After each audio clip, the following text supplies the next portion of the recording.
Normalmente classici. Ma io non lo so.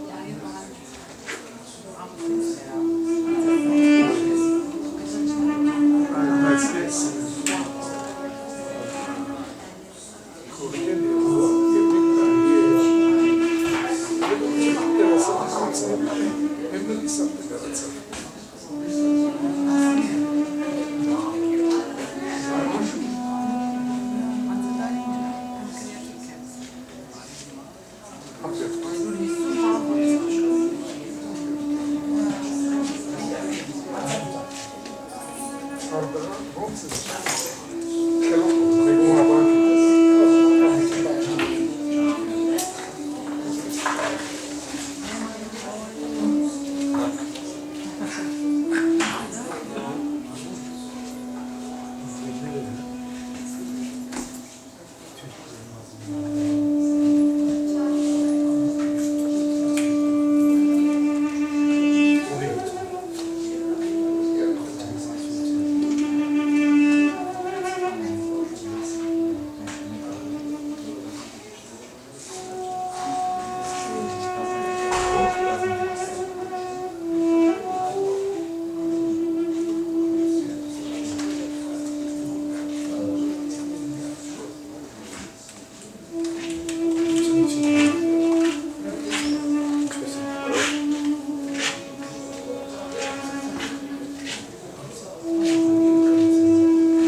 Elizabeth Margosian, Reverend Father Devon Kirasian, Honorable Judge Saben Sinanyan, Professor Michael Basler, Professor Taner Akcham, Mrs. Maggie Goshin, distinguished representatives of sister organizations, and dear guests.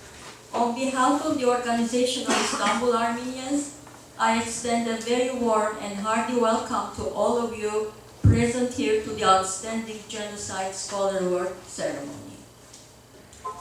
In his 1944 book, Axis Rule in Occupied Europe, Raphael Lemkin introduced the word genocide for the first time. From childhood, Lemkin was fascinated with the history of religious and ethnic persecution. In his 20s, as a law student, Lemkin learned about the Ottoman destruction of Armenians during World War I, known today as the Armenian Genocide. His outrage about historical and contemporary events targeted toward mass violence against a group of people inspired his belief that there should be an international law against destruction of groups. Thankfully, there have been many who have followed suit after Lemkin and have devoted their lives and careers to study genocide. Bahattin Dadurian was one such scholar. As a community, we have gathered collectively today to honor and pay tribute to the legacy Dadurian left behind in the study and research of the Armenian Genocide. But we are also here to recognize another individual who has continued this invaluable work about the Holocaust and genocide. Therefore, it is my distinct pleasure to share and celebrate the achievements and talents of Professor Michael Basler, who will be awarded with the Outstanding Genocide Scholar Medal tonight.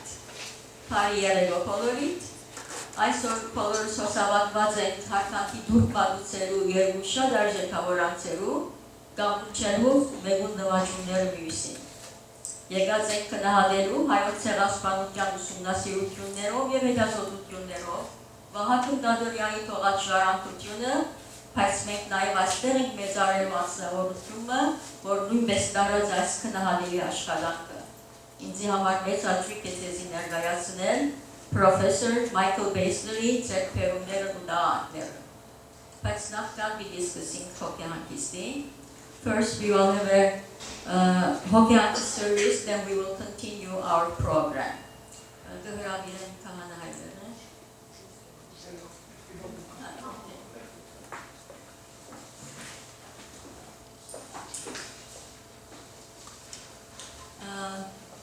As you can see, we have grapes on the tables. Blessing the grapes is a very important tradition for Armenians. Emphasizes the important role Virgin Mary assumed in the revelation of God.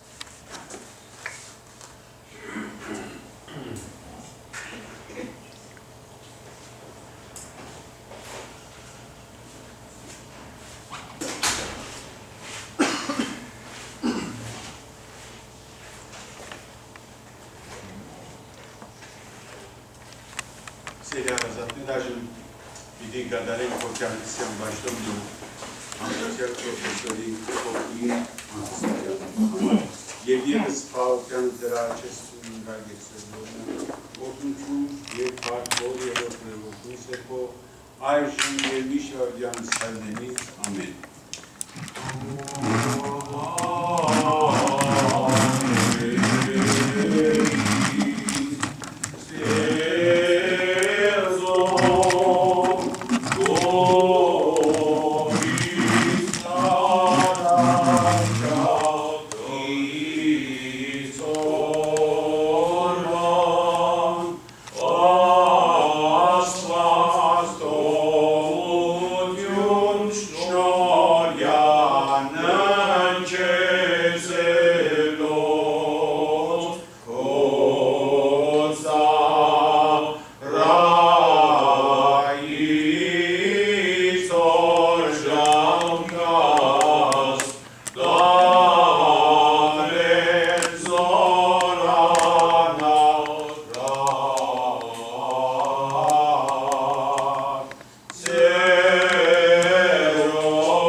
խիստ եւ ողջուն եւ մեզ մեղավորացս շնորհիաստողություն հանցանած։ Տեր ողորմյա, Տեր ողորմյա, Տեր ողորմյա, Քրիստոս որդի ասոն, օգնակալ եւ բարեգութ, գտակ խորաշական սիրոդի հոգիս հանգուցյալ ծառայից ոնց եւ մանավանդ հիշա Տեր ի հոգի Վահագն Դադրյանի հիշա ու մեծի Գալստյան արքայության քո առարժանի ողորմության, խավության եւ թողության մեղած դասավորյալ պայծառացուն սուրբ սփաչակողման դասուն զիդու ես Տեր եւ արարիչ ամենեցուն դատավոր կենթանյայց եւ մեռելոց եւ քեզ վայել է փառք իշխանություն եւ պատիվ այժմ եւ միշտ եւ հավիտյանս հավիտենից ամեն Օրհնյալ Տեր մեր Հիսուս Քրիստոս ամեն Այմեր որելքից սուրբ երիցի անուրվով եկես է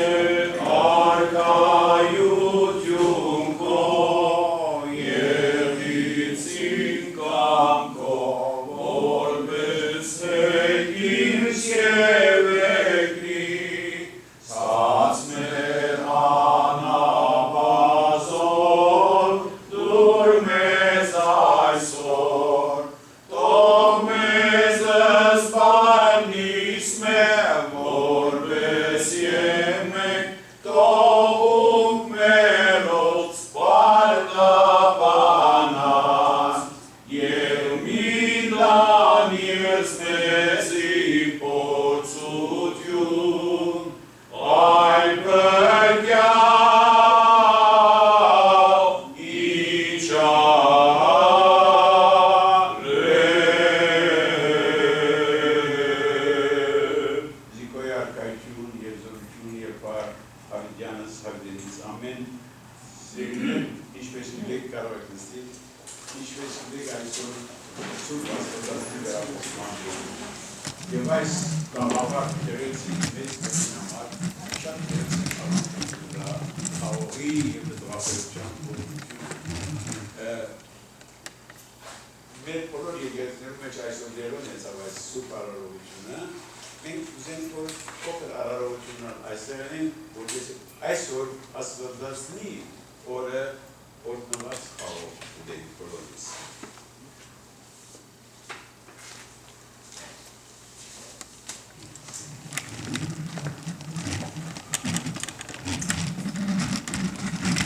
Եվ արդ դեր օրհնեք ուզաջարի տնձայված խաղող այս բողոքները և մեղքերու թողություն և հոգևոր ու մարմնավոր առողջություն շնորհեք անոնց, որ օրհնված այս պտուղեն կճաշակեն այսօր։ Օրհնե դեր այս պտուղներու նվիրատուները և վարձադրեց անոնք անմահական կյանքի պարգևներովը։ Օրհնե դեր անայքիներն ու որդադունները, որոնց մեկ քաղված են քուսուր եկեղեցու նվիրաբերված այս բողոքները օրհնության համար։ Բտղալից և բազմապեղուն հրեզանոնք բարակ ու բարեպեշ արդերու նման։ Ամեն, ալելույա, ալելույա, ալելույա, օրհնեսի ես սրբեցի բողույզս խաղողով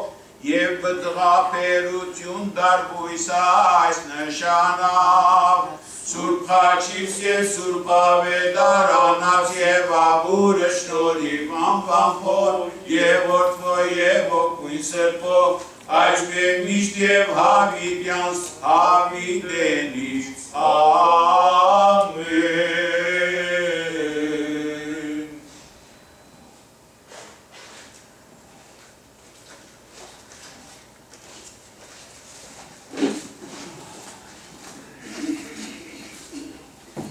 Thank you, Reverend Fathers.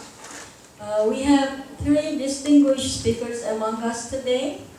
First, I would like to invite Mrs. Maggie Mangasaryan Goshin. She is the director of the SPGM Museum. She has been faithfully working for 26 years now. She has organized and implemented more than 380 significant and appropriate Armenian programs for the Armenian colony. Also, she supported the museum by expanding the library of Professor Vahagn Dadryan and allocating the latter's personal archives to research scientists. Mrs. Maggie Goshen.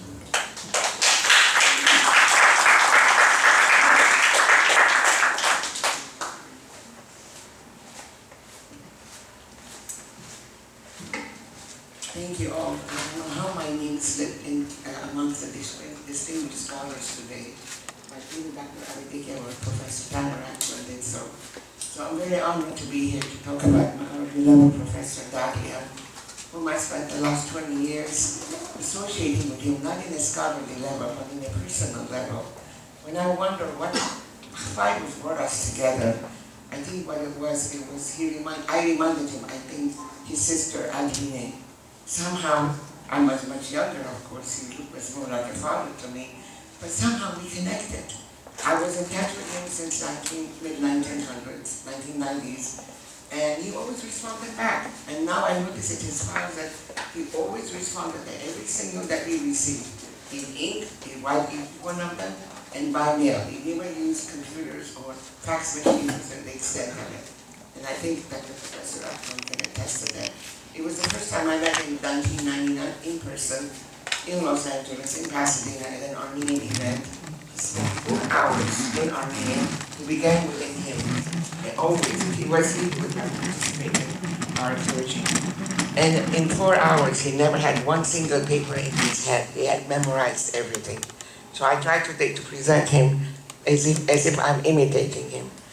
And then after 4 hours, I introduced myself, we connected, and then I asked him if he would like to come and give a talk at the museum. He said, I'm sorry, I'm not with museums. Flat out. He had a peculiar character, and he said what he thought, which worked fine with me. It was in 2003, we continued. He began sending me his duplicate copies of his books, as he knew I was expecting our library. And one day he called me. I thought somebody was playing a game. He said, this is Wahakan. I would like you to invite me. I would like to come and give a talk at your museum. I thought a miracle happened. And then from then on, we continued. I was calling him here and there every few months. 2005, it was a lifetime achievement at the Western Diocese, and Professor Akçam was the keynote speaker. He was very insistent. It had to be Taner Akçam, the keynote speaker. And then 2007, it was in 2009. Our chairman of the museum has nothing to do with history, but he's an engineer, but he somehow connected with Professor Dadrian. He said to me, we have to do something with his archives. I said, I've never seen his archives. I've never been to his house, but I don't mind taking that honor. I will do it. This is our fragmented history that needs to be put together. And so, how can I approach the professor? How can we convince him? The professor doesn't use any equipment, so we digitized a couple of his articles, a couple of his books, and we presented to him. And well, he was like a lollipop in his mouth. He signed away, he said, I'm on board. After he left, he started mailing us his archives, and we started digitizing. Little when we know that the archives are not what we expected.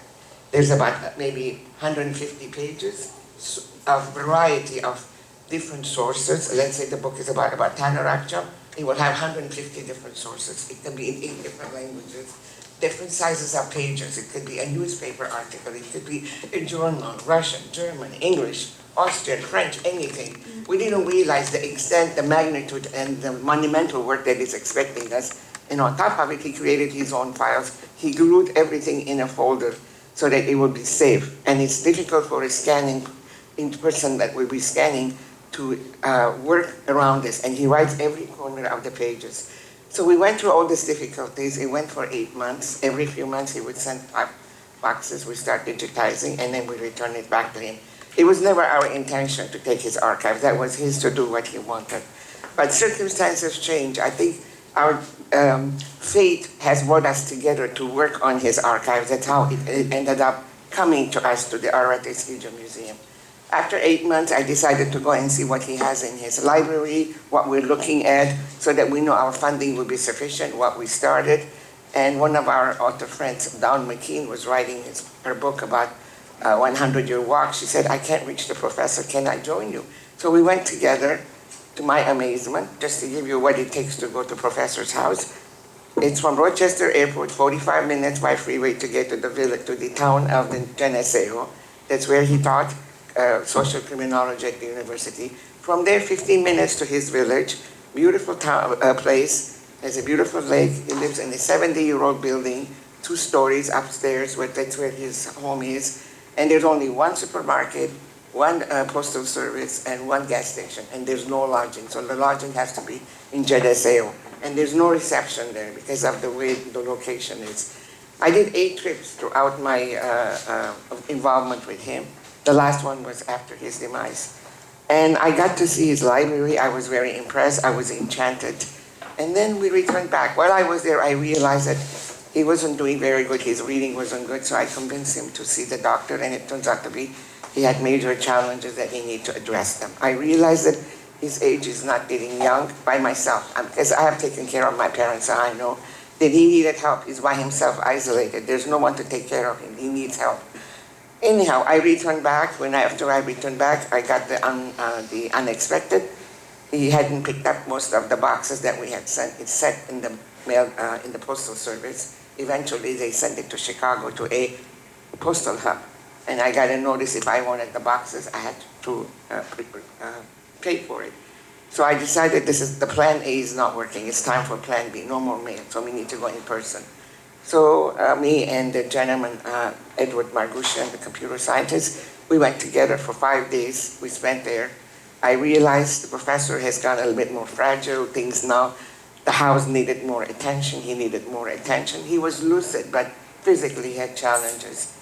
So we decided to bring whatever we can from the archives so that we can continue the project that we began. We took about 8 luggages, and in a home that is 70-year-old, it's very difficult to bring down from the stairs. Eventually, we found a way. We got to the airport, 4 o'clock in the morning, hoping that we would not have any challenges. We were able to go through. We made it, and we continued.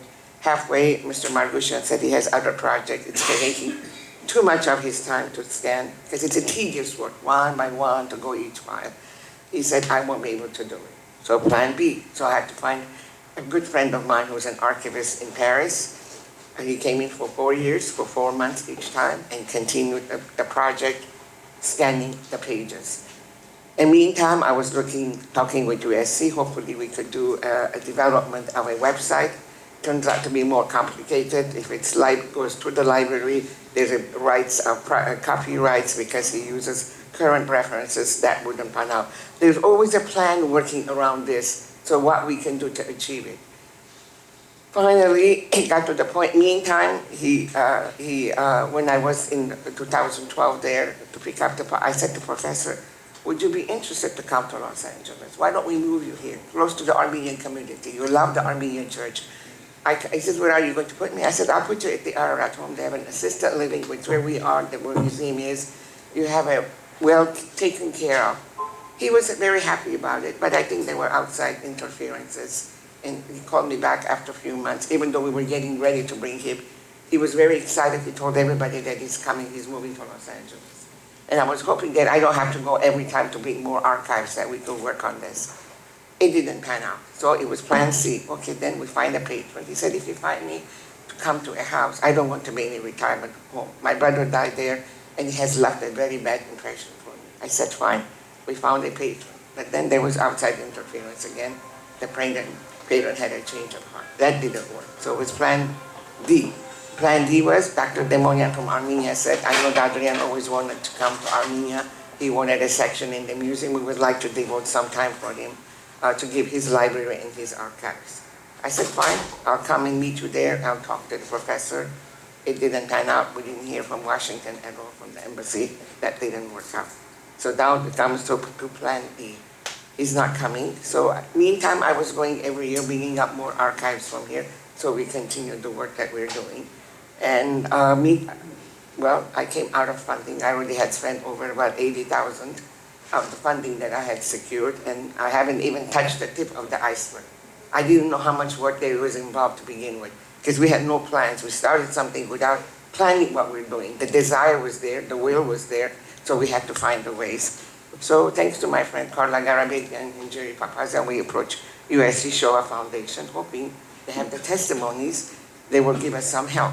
Well, they were more interested in the Professor Dadrian's library because they have the testimonies. They didn't have a library to go with it. I happened to take some files, and I didn't even look what I was taking. I just picked up the envelopes and I went. turns out to be some German books, and of course Dr. Wolf-Brunner, who was in charge of the education, he said, we need the file. What can we do about that? How can we go around it? And I would trip because that professor's Geneseo, same routine. And when I got there, I noticed that this is already 2016. The professor was already getting fragile. He had a caregiver. The house was completely immaculately maintained. So I asked the professor that USC is interested in your library, what do you think about this? And he said, well, I'm no longer responsible for what I have. I have bequeathed everything to my landlord. He's going to take care of me until my demise. And everything else, I don't care what happens. I already published my books. I think the disappointment that I couldn't bring him played a role, and maybe his age, his fragility, his frustration that he's no longer able to be on his own because there's a caregiver to take care of him. He couldn't adjust the changes. I was shocked. I didn't know what to do. So I contacted the landlord who lives downstairs. He said, I have to take care of the house. I have to take care of the doctors. I'm not next to kin. And I said, would you agree for us to take the library if the professor accepts? He said, you can't take anything from this house until his demise. You take anything from here, the professor will die the next day. This is his sanctuary. This library, that's where he comes in. He spends every day, he reads his newspapers, even though he doesn't write, but this is his place. And I promised I would take care of him to the end. And you can take some of the archives gradually, but you take the library away, he will be gone. So he said, why don't we make an agreement so that in case something happens to him, I wouldn't know what to do with it. I'm an engineer, electrical pole engineer, and I'm going to rent the house eventually. My biggest worry was the archives and the library, and of course the paintings that he had specially made of every major Armenian wars, about 24 of them, and they were all over the house. So I didn't even open my mouth about the paintings, so I made an agreement, because I cannot make any agreement with USC until officially we are the possession custodian. And gradually the professor went downhill. It was 2019, his demise. He put conditions of what he wanted in his trust, but nothing about the library or the archives, except he wanted to be cremated, and nothing about what he wants to do with his remains. Of course, we know the history. It ended up in Armenia, and that's where he wanted to be. And we ended up with the archives. I am eternally grateful to Professor Akçam for directing now. It's after 13 years, I'm seeing the end of the light that what began 13 years ago, that finally we're able to finalize. We've done 37,000 pages. We have another 80,000 or more to do, to digitize. It's not easy. The pages vary from file to file. And we were very fortunate that we had very good volunteers helping me at the museum, young high school students who come in, because we have to go each file, take all the staples out, all the clipboards and everything to make it ready for scanning. So now that we have a grant that came to our possession thanks to Ararat, whom I have to thank them because they've always been supporting in my mission to be able to continue this project and hopefully make it available on a website so that it will be linked to other institutions. I just stumbled something that I came across while I was going the files, which every day is a surprise for me. I see something new in his file. He kept every single paper, every document, every correspondence he associated, he had it printed. This is about his brother, Vahe, who was the oldest brother. His name was Abraham Vahe, but they call him Vahe. And he died in Geneseo, and I believe he was in the documentary, The Wall of Silence, with Taner Akçam and Professor Dadrian. And we all thought that Dadrian's influence was because he was a mathematician, international law, but he had a change of heart going into the Armenian genocide because of France Werfel and Surmenians, I ask you, ladies and gentlemen. However, there was one person in his family who was his shadow, who always influenced him until I saw this document that I wanted to share an excerpt of what Dadrian wrote about him, if you would permit me. Dadrian's resilience helped me survive the brutality of desert deportations. His brother did go through deportation. They ended up from Chorub to Cheres in Palestine. Poverty to establish a textile factory, so he never continued his education. He became a businessman, and he moved in 1966 to Canada. This is his brother Vahe. and then to US, 1970, and then moved in close to Dadrian. And this is Professor Dadrian now saying, Vahe was a very bitter man all his life. Vahakan recalled, he refused to get married because he wanted to establish a family in Armenia, but he could not get because of the communist regime. When he lived in Turkey, the Cold War at the time made it dangerous to seek a visa to travel to Soviet Armenia. But once he settled in America, Vahe Dadrian focused his attention on his brother, Vahakan, whose research on the Armenian genocide was gaining international attention. He said that he wanted to do a long time ago, but my successes gave him a zest for life, even though old age problems prevented him from living a normal life, Professor Dadrian recalled. Little did the Armenian community know that behind the successful author and researcher Vahakan Dadrian was Brother Vahe, providing encouragement and support every step of the way. Thank you so much.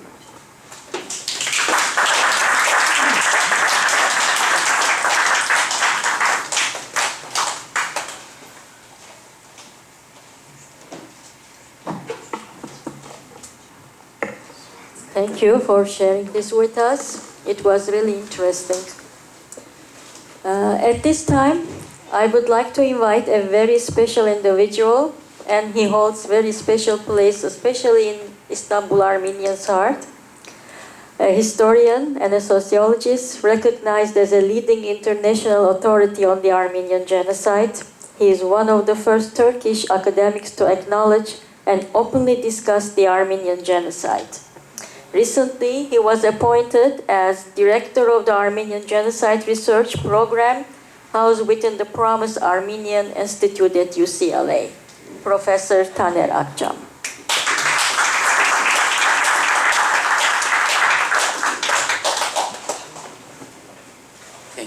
Thank you so much, and good evening. Before starting talking about Dadrian, my job is to say something about Vahakan Dadrian, but I want to thank Maggie again here for her outstanding work. And we will work together, and we hope we will catalog and develop the catalogs and indexes on Vahakan Dadrian archive, and it will be available within 1 or 2 years for every scholar. It is really a treasure what we have there. And thank you, Maggie, for doing all this. Thank you. So I have been asked to speak about Vahakan Dadrian and his contribution to Armenian genocide studies, for which a meaningful award has been named. As you all surely aware, the late Professor Dadrian is widely acknowledged as the founder of the Armenian genocide research or Armenian genocide studies.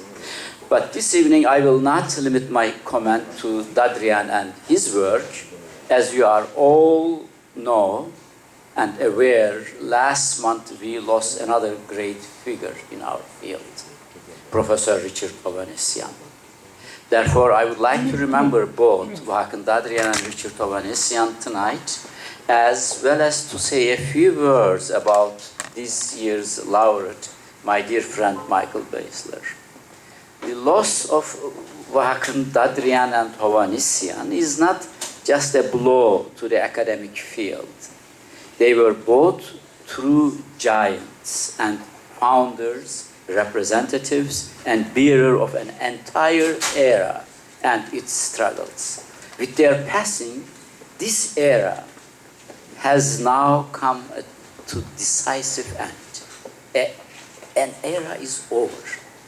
What do I mean with this? When in 1975, this is an anecdote that I repeat almost in every my speeches. It is really important, and it gives a good perception and imagination what the field looked like today. In 1975, Michael Hagopian made his first Emmy-nominated documentary on the Armenian genocide, and he titled it The Forgotten Genocide. In the nearly 5 decades that have since passed, there have been hundreds of publications on the genocide in various languages, and the Armenian genocide has taken its rightful place within the field of genocide studies, as you know. It is no more a forgotten genocide. It is second well-known genocide in the world after Holocaust. This is very important. And who managed this? Whose accomplishment was that? Nevertheless, the road here has not been easy, and it has been paved by effort and sacrifice of many people, but Hakan Dadrian and Richard Hovhannisyan chief among them. They played a major role. Armenian genocide research has passed through the same stages as the Holocaust. The first experts on the Armenian genocide were, of course, the survivors themselves. They started writing and collecting materials. Aram Andonian, Haygaz Kazarian, and Father Krikor Gergerian were survivors who attempted the systematic collection of valuable Ottoman documentation, survivor memoirs, and other archival materials. These individuals deserve memorials in their own rights. I hope Armenia will someday erect a monument for these three individuals. We owe them a lot. Whatever we have them, basically it's coming from these early survivors of Armenian genocide. Yet, it is the painstaking work of Hakan Dadrian and Richard Hovhannisyan that represents the true foundation of the field of Armenian genocide research. If we can speak of an initial stage of Armenian genocide research, then these two, Dadrian and Hovhannisyan, served as pioneers, forging a path through an uncharted tangle of ignorance, indifference, misinformation, and denial. But unlike jungle terrain, the obstacle against which they struggled were not static. They were also struggling against the Turkish state's long-standing and well-funded campaign of denial. Their work was initially met with silence and indifference. These are the stories that I heard from Hakan Dadrian and Richard Hovhannisyan several times. They were not only met with silence within the general public, but especially within the academic world. In the United States, most historians of the late Ottoman period tended not to focus on or completely ignore the series of massacres and genocide during this era. Armenians, Pontus Greek, or Assyrians, it was not a topic at all. The focus at that time, in 1960s, the focus on these kind of subjects as a field of research was often dismissed by academicians here in the United States as an expression of narrow-minded ethnocentrism by the targeted ethnic group themselves. When they saw Richard or Dadrian, these Armenians again, because they were noble scholars, and the nobility is not to talk about these kind of massacres. This was mainly their attitudes. And younger academic during that period, I know that from my own life also, often prefer to give the subject a wide berth simply to avoid political entanglement or being labeled in a manner that might jeopardize their still fledgling careers. When I was in Germany, I had to speak with a lot of German scholars.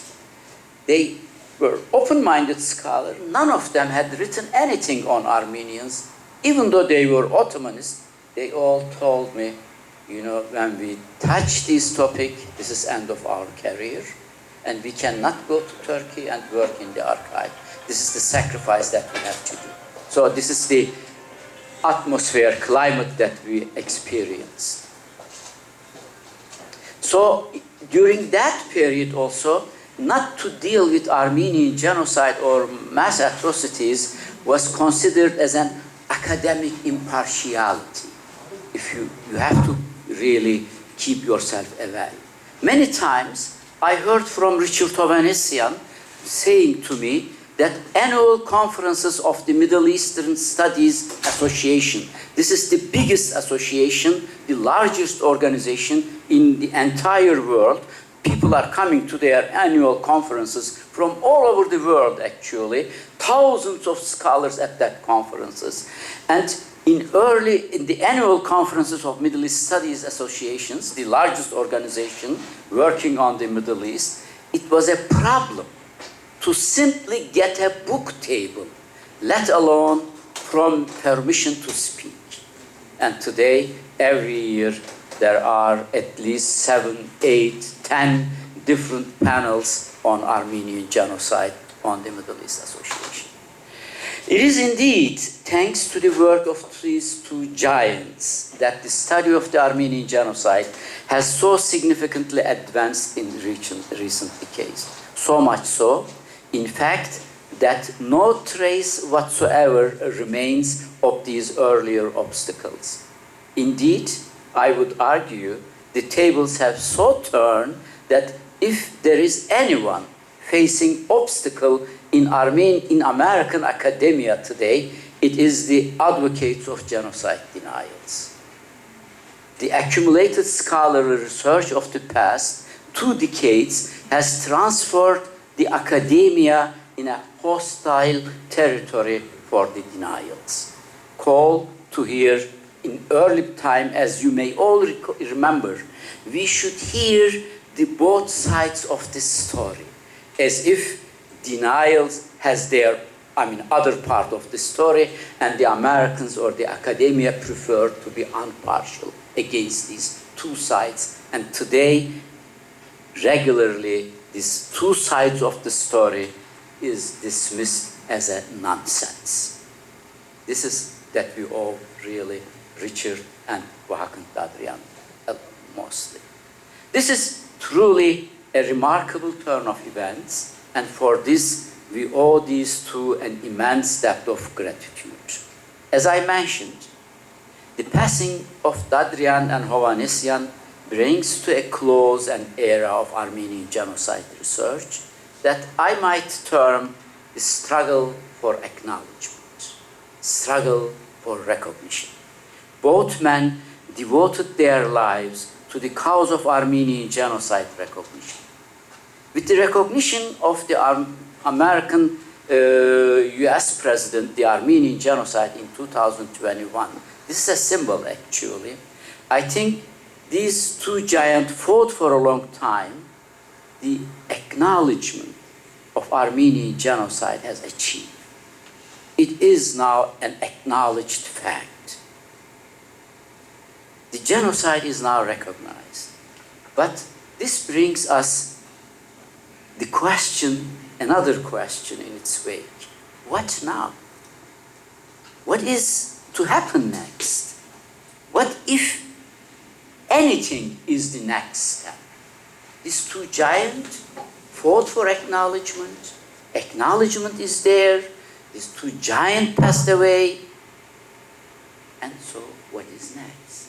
This is really the biggest question. At this point, the awarding of Vakant Dadrian Prize to Michael Basler becomes all the more meaningful.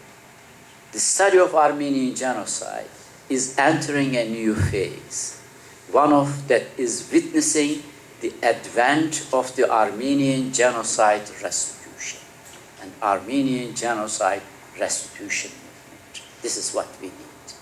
Michael is truly one of the most significant representative of such a phase. His valuable efforts in the Holocaust restitution movement and authorship of many works have earned him a prominent place in this campaign. You may be aware that Michael has also been directly involved in many such cases in California related to Armenian genocide. Will no doubt he will continue to play a vital role in the Armenian genocide restitution movement with his ideas and actions. Dear Michael, I cannot imagine a more worthy recipient of this prestigious award at this critical time. I express to you my congratulations for this well-earned recognition and my hope and confidence for ever greater things in the future together. Again, congratulations.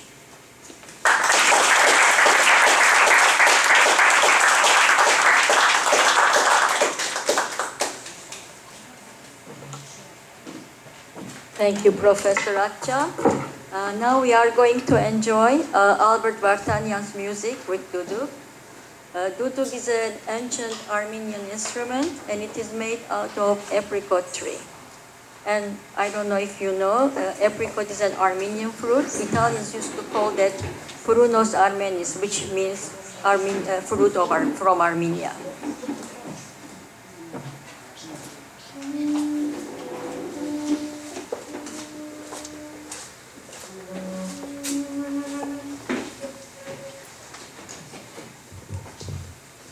Այսօր կնվագեմ Բինգյոլ և Ադանա երգերը, ովքեր որ երգել սիրում են, խնդրեմ ինձ հետ կարող են երգել։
Chinara Galing. Our next guest has served as a judge for over 21 years and joined Signature Resolution as a full-time mediator and arbitrator. Over the last 5 years, he served as the managing judge of the Los Angeles Superior Court Mandatory Settlement Conference program. In this role, he oversaw a diverse range of civil cases, managing intake forms from lawyers, assigning cases, facilitating last-minute cases, and promoting the benefits of the program to the legal community. Ladies and gentlemen, it is my honor to welcome Honorable Judge Zaven Sinanyan.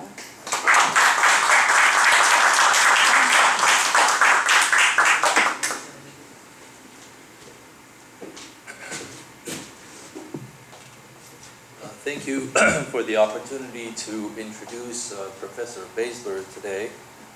Since Professor Akçam mentioned, I think it is important to mention also my connection to Professor Baszler is through the giant Richard Hovhannisyan, who in 2016 was a speaker on a panel with Professor Baszler at a symposium commemorating 50 years of the U.S. District Court for the Central District of California international cases, where Professor Baszler and Professor Hovhannisyan were also speakers.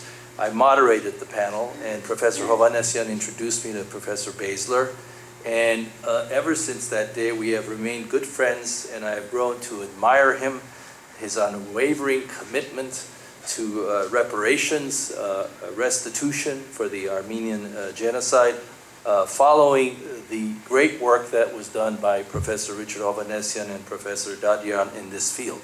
So it is an honor for me to be here today to introduce Professor Baszler to you. Michael Baszler is Professor of Law and the 1939 Society Law Scholar in Holocaust and Human Rights Studies at the Fowler School of Law, Chapman University.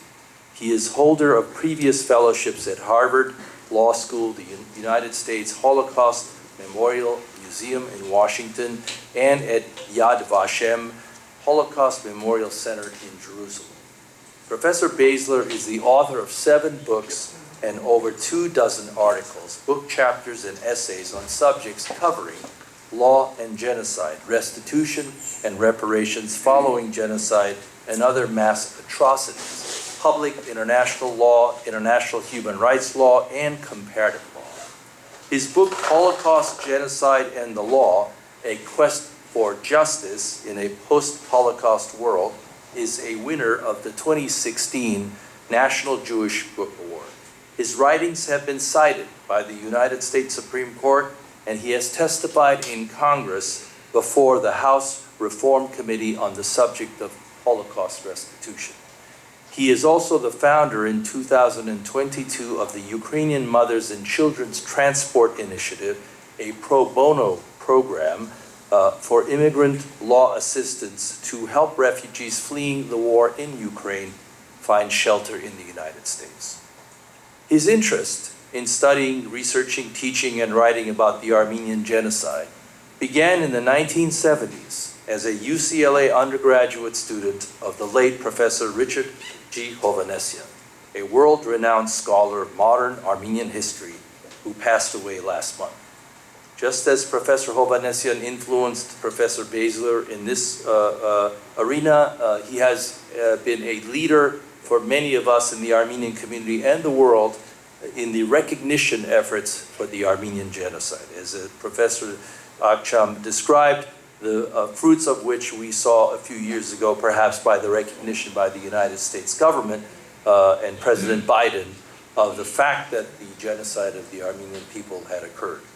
As a law professor beginning in the 1980s, Professor Baszler has spoken at various conferences and given lectures in the United States and abroad on the legal ramifications of the Armenian genocide and Turkey's failure to fully and fairly recognize what took place to the Armenian people in the Ottoman Empire. He has written law articles on the issues of restitution claims from the material losses during the Armenian genocide, one published in the Marquette Law Review and the other in Southwestern Journal of International Law, co-authored with Loyola Law Professor Rajika Shah. In March 2023, he helped co-organize the What's Next conference at UCLA, which I attended, with Professor Shah and UCLA Promise Armenian Institute Professor Taner Akçam, as the first ever conference dealing with the Armenian genocide and restitution, focusing specifically on locating and identifying Armenian artworks and other cultural objects looted during the Armenian genocide. The UCLA Loyola Conference led to the currently ongoing Armenian Genocide Looted Art Research Project of the UCLA Promise Armenian Institute with American law students and art students, many of whom are Armenian Americans, to search collections of museums and other public institutions holding Armenian art objects. The goal of this research is to create a comprehensive list of all Armenian art in the United States and their listed provenances, under the supervision of art historian Hernard Wattenbaugh of UC Davis and assisted by Professor Christina Maranchi of Harvard. The project seeks to identify all objects which were looted during the Armenian genocide. The mandate of the AGLA research project comes from the keynote address given at the conference by Ambassador Stuart Eisenstadt, Special Envoy for Secretary of State Anthony Blinken for Holocaust issues, where he stated, quote, "I think we should see your conference as the beginning of a process. There should be a basic rule, and that when you're holding confiscated property, certainly that came out of a war or a massacre as a genocide of the Armenians, that is a stain on your reputation as a museum, as a gallery, as an individual holder." So one of the things that's going to be the challenge in this Armenian situation is how do you elevate this issue? How do you prick the conscience of the world to something that happened even further back from the Holocaust that doesn't have the sort of public visibility as the Holocaust? But this conference, I think, is the way to start it, said Ambassador Eisenstadt. Professor Baszler is a lover of Armenian weddings, which he thinks are as joyful as Jewish weddings, and is an aficionado of Ararat brandy cognac, a fondness for which developed during his visit to Soviet Armenia. That is the side of his life that we don't know much about, and now we learn that Professor Baszler is a pioneer also in this field of looted art, and we are grateful to the fact that he has taken on the Armenian genocide issue in this arena to advance it to a higher level. Please join me in welcoming Professor Baszler to receive this award. Thank you.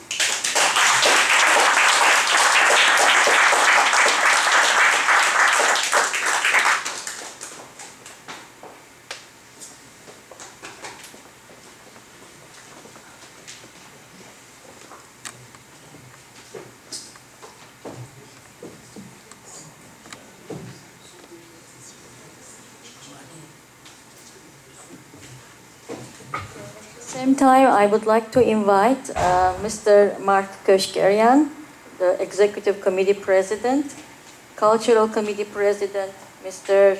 Ohannes Avedikian, Mr. Garbis Sarafyan, Mr. Serge Bulanıkyan. And Mr. Taner Akçam, Honorable Judge, Mr. Bravo, Sinanya.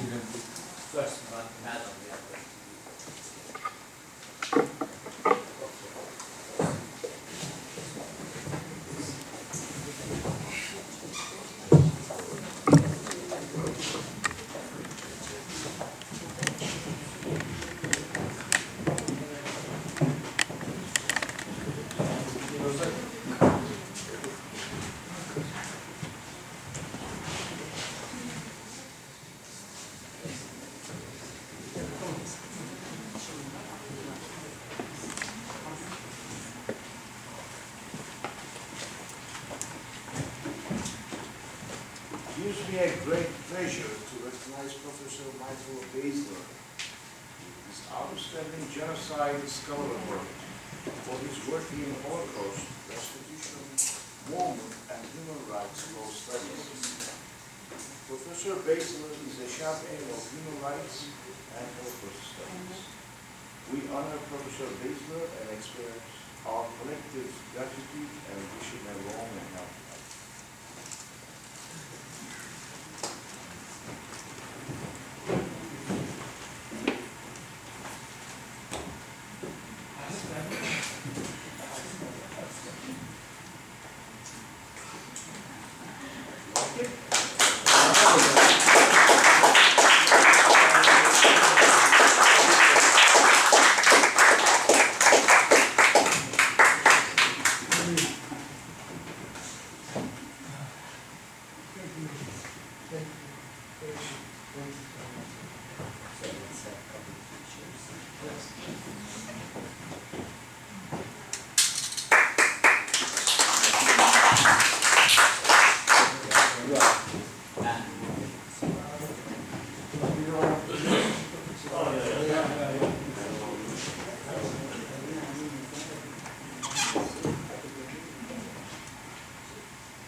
I'm just taking everything in right now. This is just such a special moment, for me. And my first thought when I came up here is I wish my parents were here in order to see this. Unfortunately, they are.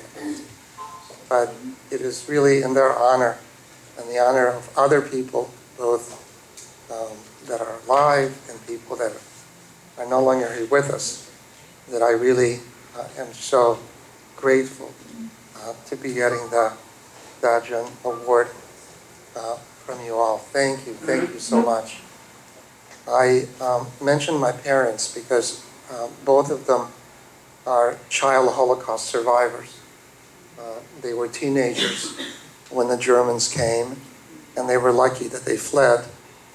And they went east, not as far as Armenia, but they went as far as Uzbekistan. And that's where I was born. In growing up, I obviously was aware of what happened to the Jewish people during World War II. But I really was not aware, even though that I have always been a student of history, of what happened to the Armenian people. And I just want to tell you that my first time that I did so was back in UCLA, even before I met Professor Hovhannisyan. And I was walking on Bruin Walk, which is the place where students put up tables and different things. And there was a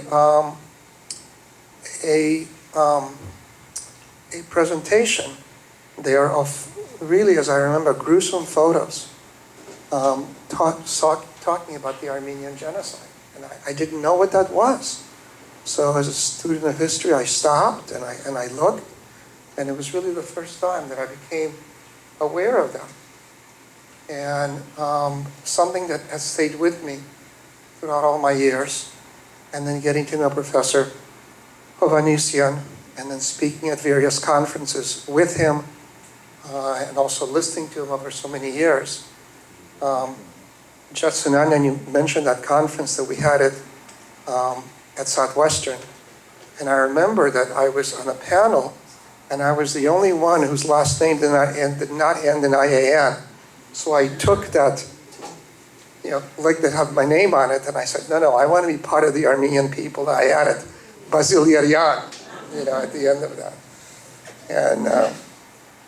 And it's something that had stayed with me, and something that I, as son of the survivors of the Holocaust, thought it's very important for me to focus on and to talk about. Because just like the Holocaust, the Armenian genocide is history, but it's very important history, and it's very important to remember it now.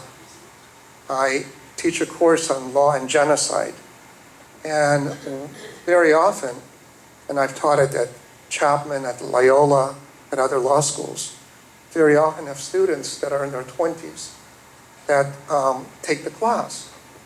And I can tell you that there's a certain energy that when I talk to those students after class, and they start talking to me about what happened to their ancestors, you could feel the intergenerational wound that is still there, that they carry.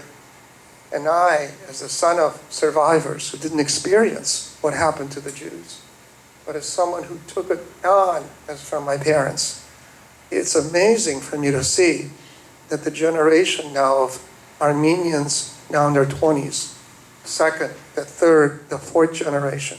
I know that when I spoke to Professor Hovhannisyan, he would always talk about this, and he was much closer to it, obviously. But I just want to let you know that from the groups of students that I teach, they carry that with them. It's very, very important part of the identity. And I'm very, very glad to be able to, as a professor, as a teacher, to continue that education. In preparing for the presentation today, I obviously thought about the great Polish Jewish jurist Raphael Lemkin, who our master of ceremonies had mentioned at the beginning. And Raphael Lemkin had a history very similar to my father, who was born in Poland, just like Raphael Lemkin. But my father was younger. He was a teenager. Lemkin already was a lawyer. And he started looking at the issue of what happens when people are killed by their own government. And so in 1921, and you know this story, the Tsakobon Terulian, a young Armenian, shot and killed on a Berlin street Mehmet Talat, the former Ottoman minister of the Interior, who played a major role in the genocide of the Armenians. And when Terulian was put on trial, he was eventually found not guilty. Lemkin read newspaper accounts of the trial, including the evidence presented at the trial of the genocide, the massacres. And in discussion with one of his professors about the case, and I saw myself like having those same kind of discussions with my professors. Lemkin asked whether Talat could have been put on trial for his acts of what he did. And the law professor, now this is in the 1930s in Poland, told him this and responded that there was no international rule of law under which Talat could be arrested and tried. And this is what he said. This is a quote from Samantha Power's book, A Problem from Hell. Consider the case of the farmer who owns a flock of chickens.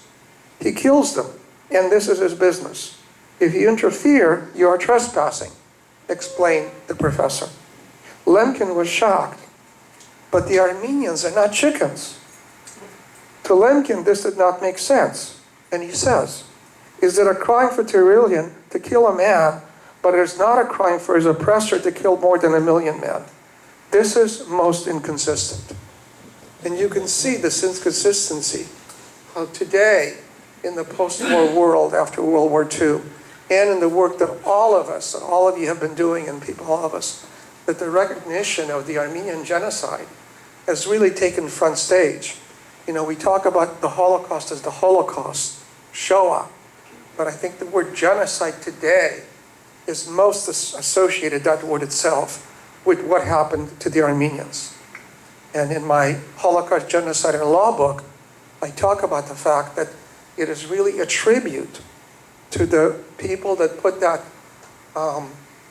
presentation in 1970s at UCLA and that continued year after year to tell the story, not just to their children and grandchildren, but to the public at large, that all of us continue in that mission. We understand what Raphael Lemkin was saying at that time and how important it is that for it not to happen.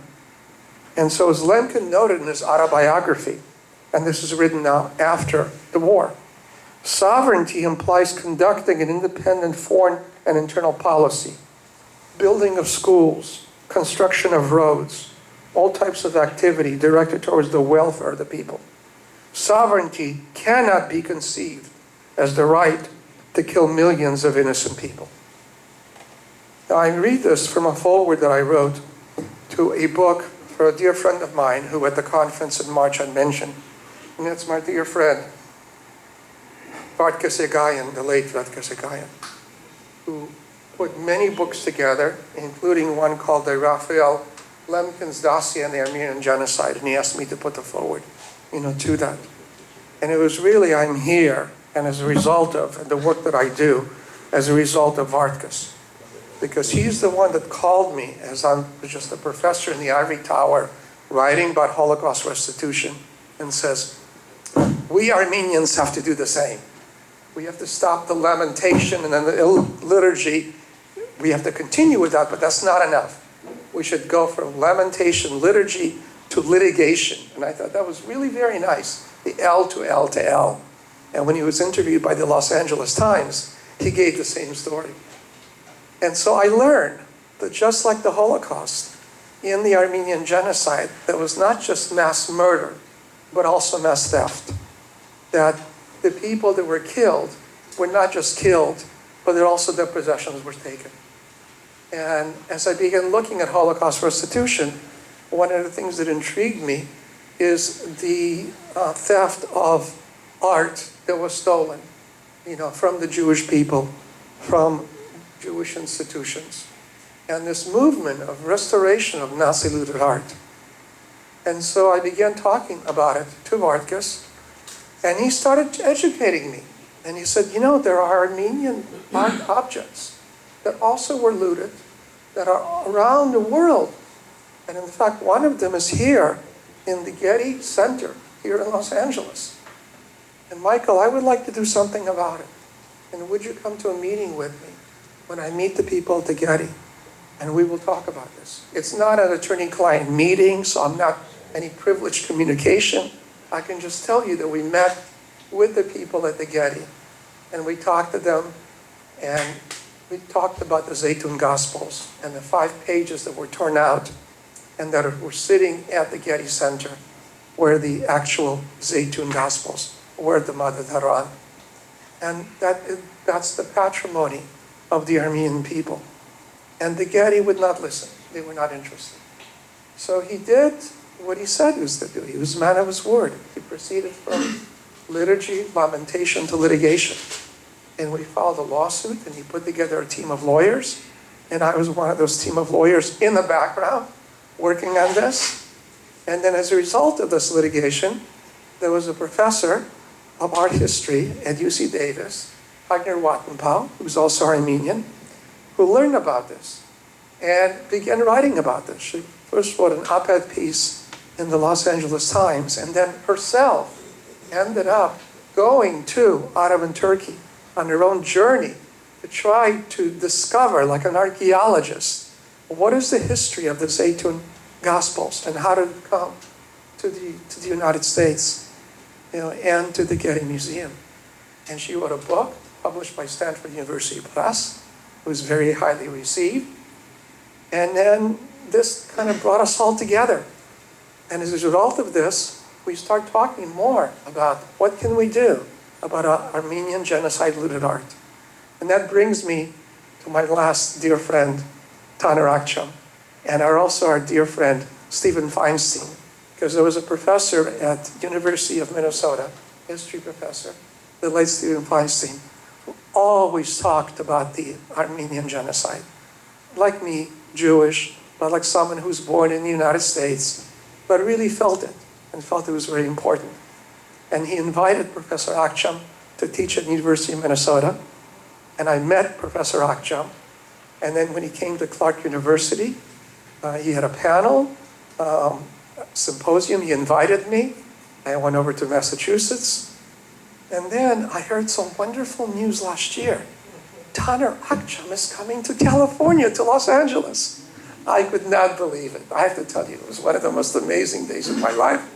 I called Taner. I had his cell phone number, 617 area code. And I said, "You're here, you're coming, I can't believe it. Guess what? We need to do a conference." And as a result of What's Next came in March. The Armenian Bar Association participated. And as Judge Sinanian mentioned, we wanted to tie this directly to Nazi looted art restitution.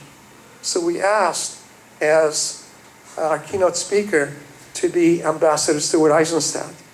And we wanted him to speak about the Armenian genocide. And I have to tell you, this is something that Taner and I talked about. When we called him, he said, no, I'm not an expert on Armenian genocide. I can talk about other stuff. And I said, no, we really want you to talk about this. And he goes, no, I'll talk about Holocaust restitution and Nazi art and the Washington principles that he put together, by which museums agreed how they're supposed to return Nazi looted art. And so he said, okay, that's the most that we can get from Ambassador Eisenstadt. But then what we did is we kept sending him literature. Professor Wattenbach did, and Professor Akçam did, educating him about what happened with Armenian looted art.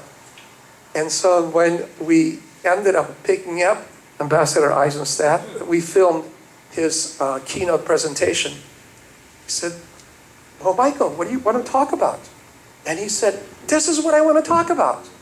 And he said those incredible words that Judge Sinanian, said, where he said to us, okay, there should be a basic rule that when you're holding confiscated property, certainly that came out of a war-like situation or a massacre, as the genocidal situation with the Armenians was as a result of a Holocaust, this is a stain on your reputation as a museum, as a gallery, as an individual holder.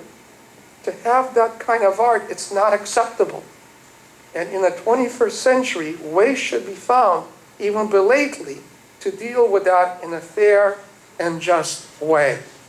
And he talked about this conference that he's speaking to him was critical. And he talked about the challenge that Sinanian, mentioned. And he says that it's important for us to do that. And I think that more than half the battle is done because of the publicity then will come. The reputational damage of holding onto the art, or not, at least coming to a fair and just solution, just as the Getty Museum did. And this was music to our ears. And that became our mandate. So after the conference ended, we all sat down, we said, what's next? The name of the conference. And we all knew, that Professor Akçam was not going to stop. We knew what the next step was going to be. And so we put together the Armenian Genocide Looted Art Research Project, where we are searching, first in the United States, now all over the world, about Armenian looted art objects. It's been an amazing lesson for me. It's under the supervision of Professor Wattenbach, who's an art historian. I am not. Taner makes sure that we meet every single week by Zoom. We don't miss a meeting. And if the students can't come, they have to produce a report of what they did during the previous week. And the students are law students, they're art students, most are Armenians. And again, you see, carrying on this legacy from generation to generation. And also non-Armenian students who feel this is really necessary, and they're continuing to do that. So our project continues. We're very, very glad for the support from your organization, because without your support, we could not have this happening. And ours is a research project. We are the professors in the ivory tower. We're not going to be suing. We're not going to be claiming. We just want to get the facts out. What is the art that was stolen, looted during the Armenian genocide? Any art objects, whether they're manuscripts, or whether they're a sword, or whether they're a book, and where is it? Okay? Where is it, and what should be done? And the rule today, especially now as we're talking about this, is that it's no longer the rule that you keep what was given to you many years ago. You know, the Elgin marbles are going to be returned by the British Museum at some point. National Geographic had a cover story that came out the week of our conference about the returning of objects from Benin, the Benin bronzes that were taken by colonial Germany, and they would now have to be returned. And so in that National Geographic, there's a cover story on that. And when I mentioned it to Tanya, he goes, oh, you know what? The National Geographic in 1915 and 1919 had two stories about the Armenians. And he made very nice copies for me, and I have it at home, the original stories from that time. So my goal is for there to be a cover story in National Geographic about Armenian genocide looted art and the return of that art. Thank you again.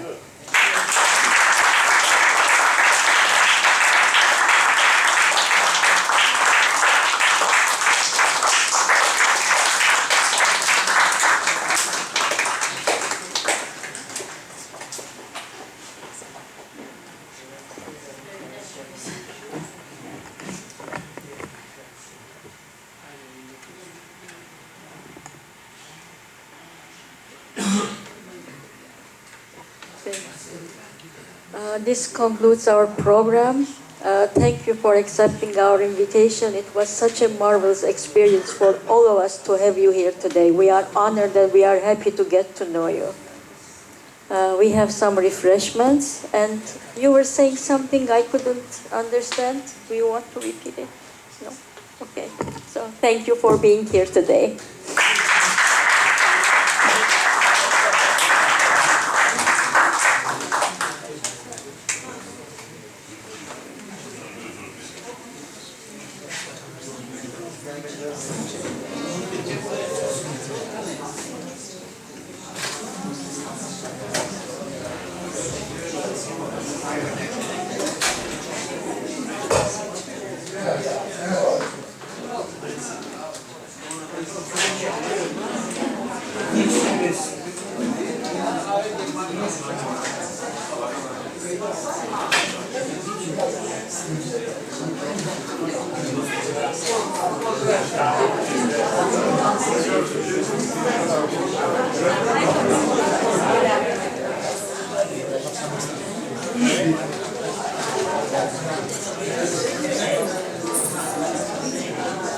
Yeni sistem mi oldu?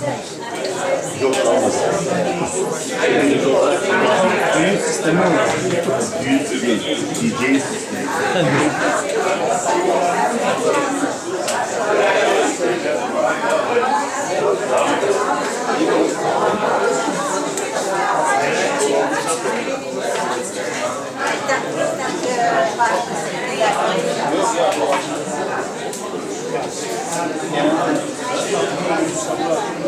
Thank you.